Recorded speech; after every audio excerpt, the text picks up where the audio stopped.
Omuliro oguteeberezebwa okuba nga guvudde ku masannyalaze gukutte amaduuka mu bitundu by'omu Kisenyi ku luguudo lwa Musajja Alumbwa, ng'ekitundu kino okusinga kiwangaliramu bannansi b'eggwanga lya Somalia abakolerayo emirimu egy'enjawulo.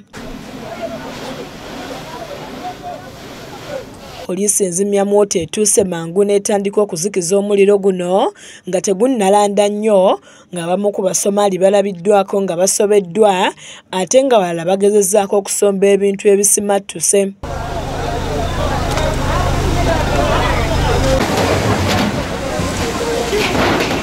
Ababaddewo ng'omuliro guno gutandika boogedde ku bibaddewo, kyokka basiimye poliisi okutuuka amangu n'esobola okuguzikiza. Omuliro gutandise wano eno ndowooza zibadde mu ssaawa 3:40 naye ng'omuliro gutandikidde mu kayumba ako k'olengeraawo ne gusaasaana okugenda eri yonna. Bagezezzaako okuguzikiza badduse wano eno ku ashi ne basaba zi fire extinguisher ne bagezaagezaako naye ne balemererwa. Naye era ekikulu kya byonna tusanyukidde fire brigade kweyanguye kuba tubadde n'obweraliikirivu kuba amasannyalaze gabadde kumbi waya zibadde zitandise okukwata. Abakulembeze basabye gavumenti okuvaayo ewera eky'okuzimba amasundiro g'amafuta mu bitundu omuwangaalira abantu kussa n'okubangawo enteekateeka ku nzimba mu kibuga Kampala. Tugamba basitepulana b'ekibuga tibalekera okuteeka petrol station buli wantu kubanga tugenda kufuna obuzibu. Meeya w'amasekkati ga Kampala Salim Uhuru atuuseeko mu kitundu kino n'asiima poliisi enzimyamwoto olw'okwanguwa okutaasa obulamu bw'abantu, n'asaba bannyini bizimbe okukozesa abakugu mu masannyalaze okwewala bino. Nja kutwala mukisa guno okwebaza poliisi n'abatuuze bennyini okuvaayo ne bayamba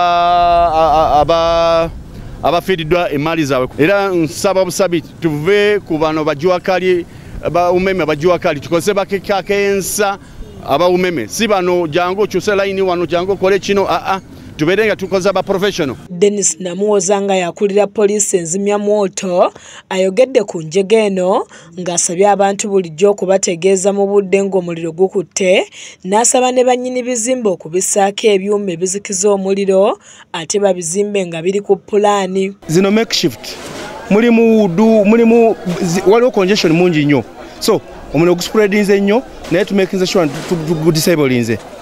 Cause of fire tuli mu kuinvestigatinga, waliwo lines nyingi z'okufollowinga naye tuli mu kuinvestigatinga. Matiya Sekanjako yakusakidde eggulire lino ku lwa KSTV agaleero.